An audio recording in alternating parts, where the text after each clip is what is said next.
Je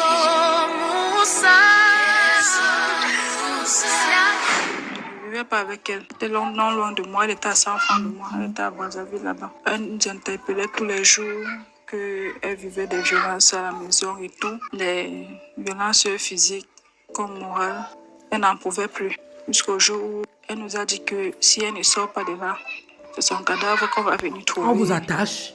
Non, mon Dieu. C'est le 22 décembre 2025. Elle a décidé de partir. Elle a pris un studio non loin de moi, comme je disais, où elle a ménagé avec ses 3 enfants.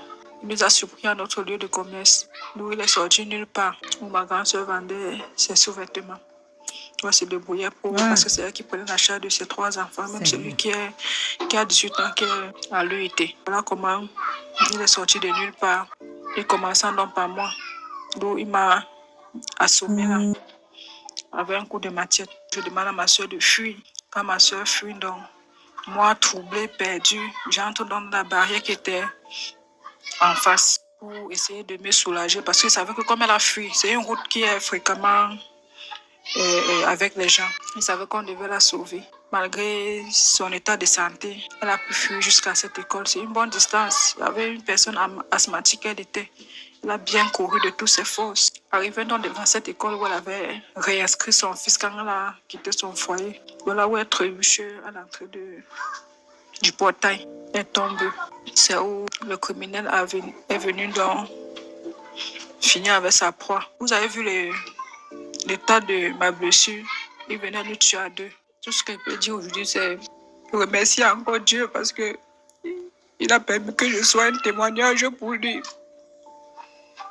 Oui, ma soeur a laissé 3 enfants. Il vivait avec moi parce que son dernier a 2 ans. Ce n'est qu'un bébé. Quand il est avec ma dernière fille qui a 1 an, ils sont comme des jumeaux. Donc je ne peux pas les laisser aller au village avec ma mère qui est déjà aussi fatiguée, qui ne peut plus rien faire pour le moment.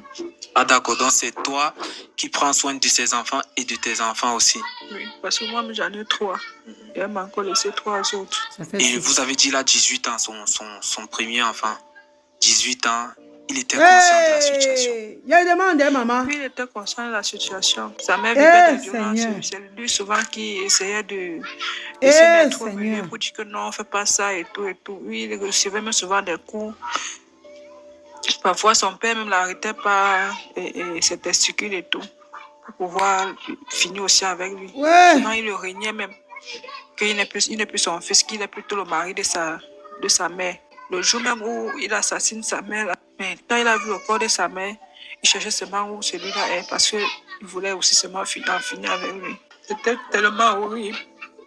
Jusqu'à présent, Et quel genre de mariage? Misère. Moi-même, ma blessure. On fait même une semaine sans manger. C'est les mariages de quoi? Sa peine a fini, je ne sais pas pourquoi. Et du côté de sa famille à lui, est-ce que les gens ont réagi positivement de votre côté? Non, je n'ai vu personne. Que ce soit ses soeurs, ses frères, je n'ai vu personne. Mais tous sont des criminels. Mais il est venu arracher ma seule soeur unique que j'avais. Je suis restée seule. Ouais, la pauvre. Maman, sortez dans les mariages toxiques.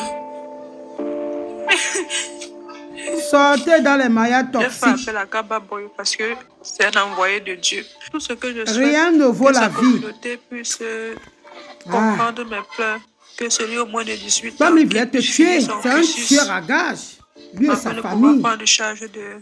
Non, ça c'est quel déchet. Petit frère avec un petit job qu'il peut avoir parce que c'est un technicien. Ma soeur n'a pas voulu me laisser. C'est ce criminel qui me l'a arraché. Il a arraché une partie de moi. Une douleur